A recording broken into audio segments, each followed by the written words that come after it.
La historia de la redención, capítulo 24. El arca de Dios y las vicisitudes de Israel. El arca de Dios era un cofre sagrado, confeccionado para contener los 10 mandamientos, que eran una manifestación de Dios mismo. Se consideraba que esta arca era la gloria y la fortaleza de Israel. La señal de la presencia divina se manifestaba sobre ella de día y de noche. Los sacerdotes que servían delante de ella eran dedicados a su santo oficio mediante ritos sagrados. Usaban un pectoral adornado con piedras preciosas de diferentes materiales, los mismos que constituyen los 12 fundamentos de la ciudad de Dios. Sobre el pectoral se encontraban los nombres de las 12 tribus de Israel, grabados en piedras preciosas engarzadas con oro. Era una prenda muy rica y hermosa, suspendida de los hombros de los sacerdotes y que les cubría el pecho. A la derecha y a la izquierda del pectoral se veían 2 piedras más grandes, que brillaban con mucho resplandor. Cuando los jueces tenían que tratar asuntos difíciles, que no podían decidir por sí mismos, se los enviaba a los sacerdotes, quienes consultaban a Dios y el Señor respondía. Si su veredicto era favorable y si quería concederles buen éxito, un halo de luz y gloria reposaba especialmente sobre la piedra preciosa ubicada a la derecha. Si en cambio desaprobaba el asunto, una especie de vapor o nube parecía cubrir la piedra preciosa de la izquierda. Cuando consultaban a Dios con respecto a una batalla, si la piedra preciosa de la derecha quedaba envuelta en luz, quería decir, vayan y sean prosperados. Si en cambio la piedra de la izquierda se envolvía en una nube, quería decir, no vayan, no van a prosperar. Cuando el sumo sacerdote entraba en el lugar santísimo una vez al año, para ejercer su ministerio delante del arca en la abrumadora presencia de Dios, consultaba al Señor, y éste a menudo respondía con voz audible. Cuando no lo hacía de viva voz, los sagrados rayos de su gloria descansaban sobre el querubín que se encontraba al lado derecho del arca, en señal de aprobación o favor. Si rechazaba el requerimiento, una nube envolvía al querubín de la izquierda.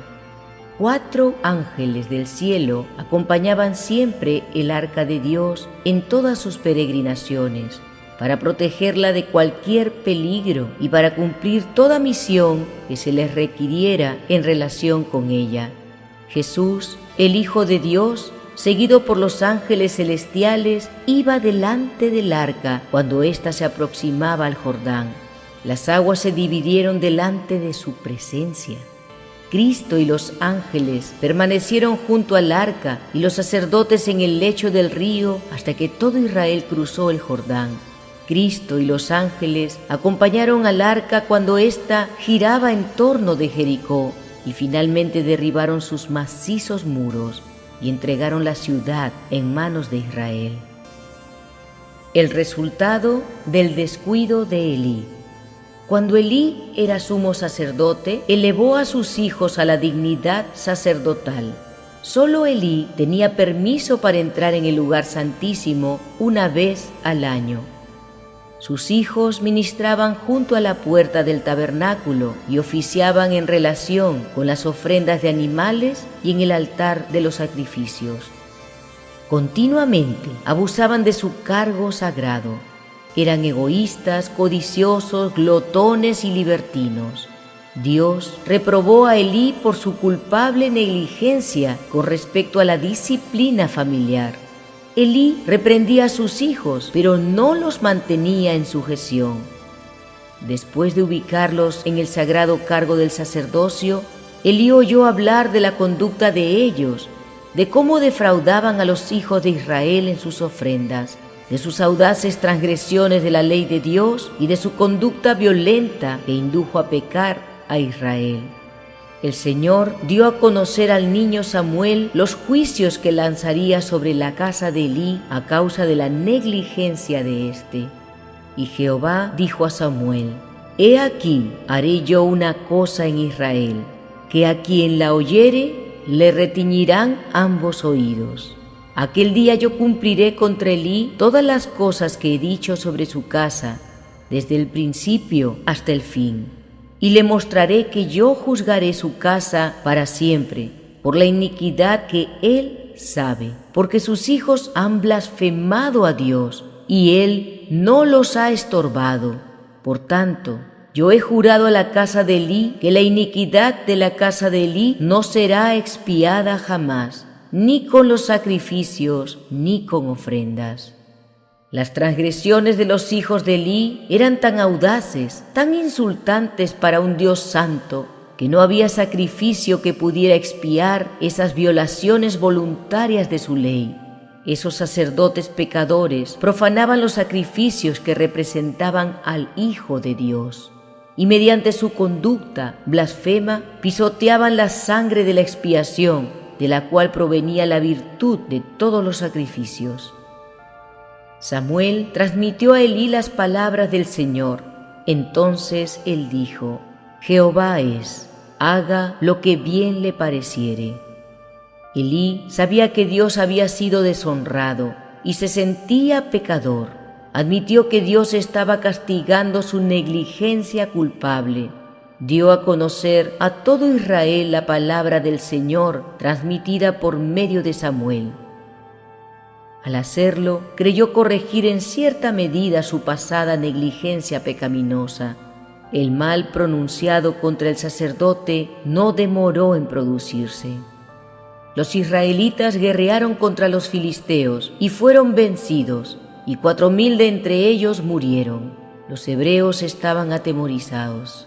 Sabían que si otras naciones llegaban a oír algo acerca de su derrota, se sentirían animadas a hacerles la guerra también. Los ancianos de Israel llegaron a la conclusión de que su fracaso se debía a que el arca de Dios no estaba con ellos. Enviaron gente a Silo para que buscara el arca del pacto. Se acordaron del cruce del Jordán y de la fácil victoria obtenida sobre Jericó cuando llevaban el arca, y decidieron que todo lo que necesitaban era tenerla entre ellos, y que de ese modo triunfarían sobre sus enemigos. No se dieron cuenta de que su fortaleza dependía de su obediencia a la ley que estaba dentro del arca, que era una manifestación de Dios mismo. Los indignos sacerdotes, es a saber, Ofni y Fines, estaban junto al arca sagrada, violando de ese modo la ley de Dios. Estos pecadores llevaron el arca al campamento de Israel. La confianza de los guerreros se restableció y se sintieron seguros del éxito. Los filisteos toman el arca. Aconteció que cuando el arca del pacto de Jehová llegó al campamento, todo Israel gritó con tan gran júbilo que la tierra tembló. Cuando los filisteos oyeron esa voz de júbilo, dijeron: ¿qué voz de gran júbilo es esta en el campamento de los hebreos? Y supieron que el arca de Jehová había sido traída al campamento. Y los filisteos tuvieron miedo, porque decían: ha venido Dios al campamento. Y dijeron: ¡ay de nosotros! Pues antes de ahora no fue así. ¡Ay de nosotros! ¿Quién nos librará de la mano de estos dioses poderosos? Estos son los dioses que hirieron a Egipto con toda plaga en el desierto. Esforzaos, oh filisteos, y sed hombres, para que no sirváis a los hebreos como ellos os han servido a vosotros. Sed hombres y pelead. Pelearon pues los filisteos, e Israel fue vencido, y huyeron cada cual a sus tiendas, y fue hecha muy grande mortandad, pues cayeron de Israel 30,000 hombres de a pie, y el arca de Dios fue tomada, y muertos los 2 hijos de Elí, Ofni y Fines. Los filisteos creían que esta arca era el Dios de los israelitas. No sabían que el Dios viviente, creador de los cielos y la tierra, y que dio su ley en el Sinaí, enviaba prosperidad y adversidad de acuerdo con la obediencia o la transgresión a su santa ley que estaba dentro del arca sagrada. Hubo una gran mortandad en el pueblo de Israel. Elí estaba sentado junto al camino, esperando con corazón tembloroso las noticias procedentes del ejército. Temía que el arca de Dios pudiera ser tomada y contaminada por la hueste filistea. Un mensajero procedente del ejército corrió hasta Silo e informó a Elí que sus 2 hijos habían muerto. Pudo soportar esa noticia con cierta calma, porque tenía razones para esperarla. Pero cuando el mensajero añadió, y el arca de Dios ha sido tomada, Elí se tambaleó angustiado sobre su silla, cayó de espaldas y murió. Participó de la ira de Dios que descendió sobre sus hijos. Era en gran medida culpable de sus transgresiones, por su criminal negligencia al no mantenerlos en sujeción. La toma del arca de Dios por parte de los filisteos se consideró la mayor calamidad que podría sobrevenir a Israel. La esposa de Fines, que estaba por dar a luz, llamó y cavó a su hijo diciendo: «Traspasada es la gloria de Israel, porque ha sido tomada el arca de Dios».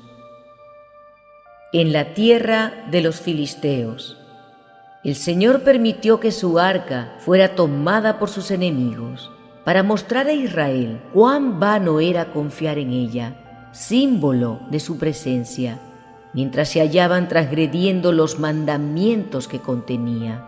El Altísimo quiso humillarlos al retirar de en medio de ellos el arca sagrada, de la cual se vanagloriaban diciendo que era la fuente de su fortaleza y confianza. Los filisteos se sentían triunfadores porque tenían, según creían, al famoso Dios de los israelitas, que había llevado a cabo tan grandes maravillas para ellos y que los había convertido en el terror de sus enemigos. Llevaron el arca de Dios a Asdod y la ubicaron en un espléndido templo, erigido en honor del más popular de sus dioses, es a saber, Dagón, y la pusieron junto a su ídolo. A la mañana siguiente, los sacerdotes de esos dioses entraron al templo y se aterrorizaron al descubrir que Dagón había caído en tierra sobre su rostro delante del arca del Señor. Lo levantaron y lo pusieron en su lugar primitivo. Creyeron que podría haber caído accidentalmente, pero al otro día lo encontraron caído como la vez anterior, sobre su rostro, en el suelo, y la cabeza del ídolo y sus 2 manos estaban separadas del cuerpo. Los ángeles de Dios, que siempre acompañaban al arca, arrojaron en tierra ese ídolo inerte y después lo mutilaron para poner de manifiesto que Dios, el Dios viviente, está por encima de todos los dioses y que en su presencia toda deidad pagana no es nada. Los paganos reverenciaban mucho a su dios Dagón, y cuando lo encontraron mutilado sin remedio, caído sobre su rostro delante del arca de Dios, se sintieron tristes y lo consideraron un mal presagio para los filisteos. Se lo interpretó como que los filisteos y todos sus dioses se verían sometidos a los hebreos y destruidos por estos, y que el Dios de los israelitas sería más grande y poderoso que todos los dioses. Sacaron el arca del Señor del templo de su ídolo y la dejaron en otro lugar. Los filisteos conservaron el arca de Dios durante 7 meses. Habían vencido a los israelitas y habían tomado el arca de Dios, que suponían era la fuente de su poder, y creyeron que siempre estarían a salvo y no tendrían más temor de los ejércitos de Israel. Pero en medio de su regocijo, a consecuencia de su éxito, se escuchó un lamento por toda la tierra que se adjudicó al arca del Señor. La llevaron aterrorizados de lugar en lugar, y por donde iba, la destrucción la seguía, hasta que se sintieron tan perplejos que no sabían qué hacer con ella. Los ángeles que la acompañaban la protegieron de todo daño. Los filisteos no se atrevían a abrirla, porque, como Dagón había tenido que enfrentar semejante destino, temían tocarla o acercarse a ella. Llamaron a los sacerdotes y a los adivinos y les preguntaron qué podían hacer con el arca de Dios. Estos aconsejaron que se la enviara al pueblo al cual pertenecía, con una costosa ofrenda por el pecado, para que si el Señor quería aceptarla, lo sanara. También tuvieron que comprender que la mano del Altísimo estaba sobre ellos, porque habían tomado su arca, que pertenecía solamente a Israel. El arca vuelve a Israel. Algunos no estaban de acuerdo con que se hiciera esto. Era demasiado humillante devolver el arca, e insistieron en que ningún filisteo pusiera en peligro su vida por llevar el arca de Dios a Israel, ya que les había causado tanta muerte. Sus consejeros suplicaron al pueblo que no endureciera su corazón como los egipcios y Faraón lo habían hecho, para que no les sobrevinieran mayores aflicciones y plagas. Y como todos tenían miedo de tomar el arca del Señor, les aconsejaron diciendo: «Haced pues ahora un carro nuevo, y tomad luego 2 vacas que críen, a las cuales no haya sido puesto yugo, y uncid las vacas al carro, y haced volver sus becerros de detrás de ellas a casa. Tomaréis luego el arca de Jehová, y la pondréis sobre el carro, y las joyas de oro que le habéis de pagar en ofrenda por la culpa, las pondréis en una caja al lado de ella, y la dejaréis que se vaya. Y observaréis, si sube por el camino de su tierra a Bet-Semes, él nos ha hecho este mal tan grande. Y si no, sabremos que no es su mano la que nos ha herido, sino que esto ocurrió por accidente». Y aquellos hombres lo hicieron así. Tomando 2 vacas que criaban, las uncieron al carro y encerraron en casa sus becerros. Y las vacas se encaminaron por el camino de Bet-Semes, y seguían camino recto, andando y bramando, sin apartarse ni a derecha ni a izquierda. Los filisteos sabían que no era posible obligar a las vacas a apartarse de sus terneros para dejarlos en casa, a menos que un poder invisible las impulsara. Las vacas se fueron directamente a Bet-Semes, bramando por sus terneros, pero apartándose de ellos en línea recta. Los jefes de los filisteos siguieron el arca hasta los límites de Bet-Semes. No se atrevían a confiar plenamente a las vacas el arca sagrada. Temían que si algún mal le acontecía, mayores calamidades le sobrevendrían. No sabían que los ángeles de Dios acompañaban al arca y conducían a las vacas en su camino al lugar que les correspondía. Se castiga la presunción. La gente de Bet-Semes estaba cosechando en el campo, y cuando vio el arca de Dios sobre el carro tirado por las vacas, se regocijó en gran manera. Sabían que esto era obra de Dios. Las vacas tiraron del carro que llevaba el arca hasta una gran piedra, y allí se quedaron quietas. Los levitas tomaron el arca de Jehová y la ofrenda de los filisteos, y ofrecieron en holocausto el carro y las vacas que habían traído el arca sagrada, y la ofrenda de los filisteos en honor de Dios. Los jefes de los filisteos regresaron a Ecrón, y la plaga cesó. Los hombres de Bet-Semes sentían curiosidad por saber qué gran poder residía en esa arca, que la capacitaba para hacer tantas cosas maravillosas. Consideraban que en ella residía ese poder y no lo atribuían al Señor. Solo hombres apartados para el oficio sagrado podían contemplar el arca desprovista de sus coberturas sin ser muertos, porque contemplarla así era como mirar a Dios mismo. Y la gente satisfizo su curiosidad y abrió el arca para escudriñar sus secretos, lo que los paganos no se habían atrevido a hacer, de modo que los ángeles que cuidaban el arca dieron muerte a más de 50.000 personas. Y la gente de Bet-Semes temió al arca y dijo: ¿Quién podrá estar delante de Jehová el Dios Santo? ¿A quién subirá desde nosotros? Y enviaron mensajeros a los habitantes de Kiriat Jearim, diciendo: Los filisteos han devuelto el arca de Jehová. Descended pues y llevadla con vosotros. La gente de Kiriat Jearim llevó el arca de Jehová a la casa de Abinadab y santificó a su hijo para que la cuidara.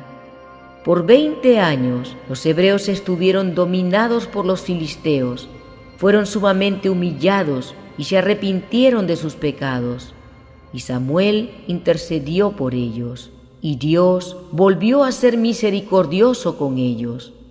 Y los filisteos hicieron guerra contra ellos, y el Señor nuevamente obró en forma milagrosa en favor de Israel, y vencieron a sus enemigos. El arca permaneció en casa de Abinadab hasta que David llegó a ser rey. Reunió entonces a todos los hombres escogidos de Israel, 30.000, y fue a buscar el arca de Dios. La colocó sobre un carro nuevo y la trajeron desde la casa de Abinadab. Usa y Ahío, hijos de Abinadab, guiaban el carro. David y toda la casa de Israel tocaban delante del Señor toda clase de instrumentos musicales. Cuando llegaron a la era de Nacón, Usa extendió su mano al arca de Dios y la sostuvo, porque los bueyes tropezaban. Y el furor de Jehová se encendió contra Usa, y lo hirió allí Dios por aquella temeridad, y cayó allí muerto junto al arca de Dios. Usa estaba enojado con los bueyes, porque habían tropezado. Manifestó desconfianza en Dios, como si el que había traído el arca de la tierra de los filisteos no pudiera cuidarla. Los ángeles que la cuidaban hirieron a Usa por poner presuntuosa e impacientemente su mano en el arca de Dios. Y temiendo David a Jehová aquel día, dijo: ¿Cómo ha de venir a mí el arca de Jehová? De modo que David no quiso traer para sí el arca de Jehová a la ciudad de David. Y la hizo llevar David a la casa de Obed-Edom, geteo. David sabía que era pecador, y temía que como Usa podía caer de alguna manera en la presunción y acarrear sobre sí la ira de Dios. Y estuvo el arca de Jehová en casa de Obed-Edom, geteo, 3 meses.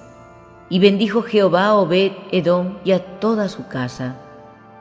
Dios quería enseñar a su pueblo que si bien es cierto el arca era terror y muerte para los que desobedecían los mandamientos que se hallaban en ella, también era bendición y fortaleza para los que los obedecían. Cuando David se enteró de que la casa de Obed-Edom había recibido gran bendición y que todo lo que tenía prosperaba por causa del arca de Dios, se sintió muy ansioso de traerla a su propia ciudad. Pero antes de aventurarse a mover el arca sagrada, David se consagró a Dios y también mandó a todos los hombres de gran autoridad en el reino que se abstuvieran de todo negocio mundanal y de todo lo que pudiera distraer sus mentes de la sagrada devoción. Así se santificarían para traer el arca sagrada a la ciudad de David. Entonces David fue y llevó con alegría el arca de Dios de casa de Obed-Edom a la ciudad de David.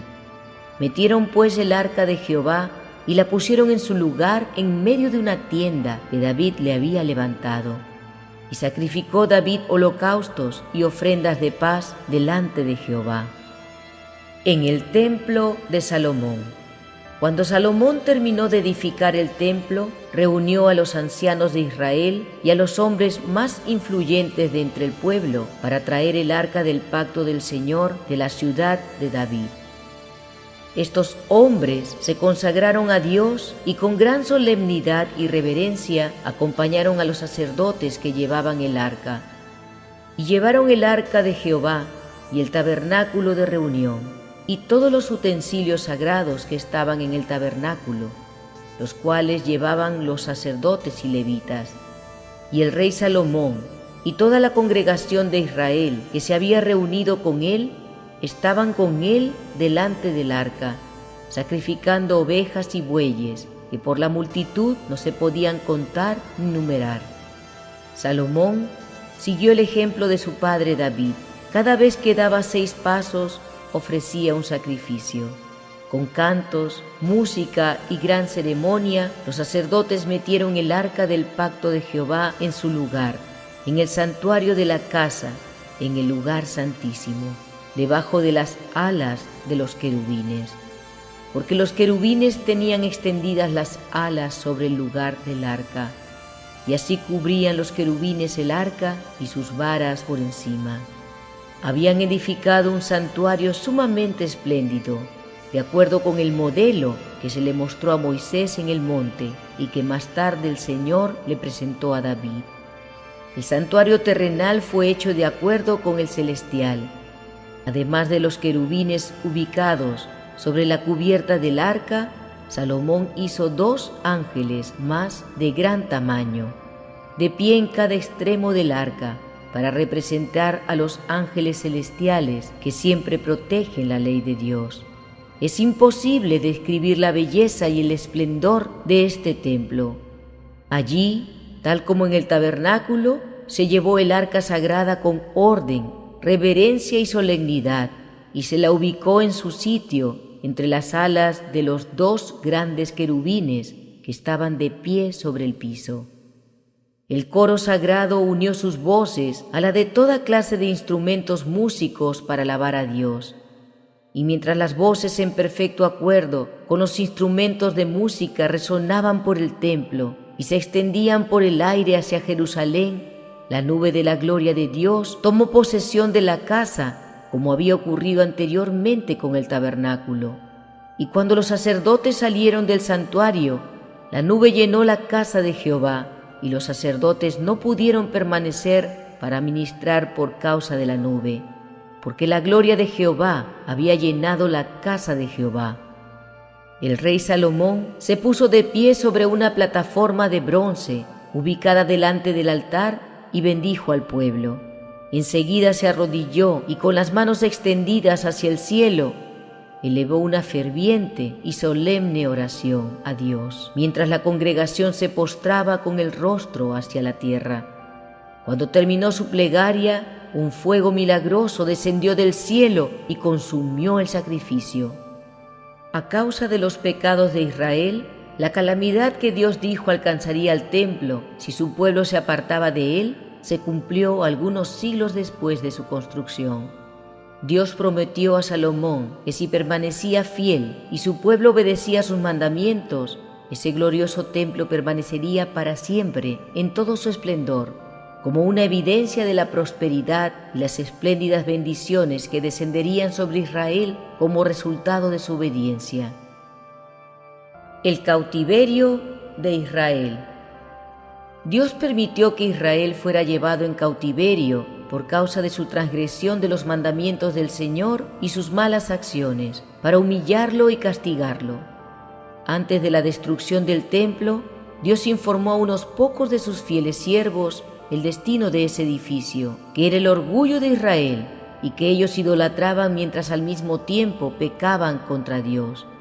También les reveló el cautiverio de Israel. Esos hombres justos, inmediatamente antes de la destrucción del templo, sacaron el arca sagrada que contenía las tablas de piedra, y con dolor y pesar la ocultaron secretamente en una caverna, donde estaría escondida del pueblo de Israel por causa de sus pecados, para no serles restituida nunca más. El arca sigue escondida. Nadie la ha perturbado jamás desde que se la escondió.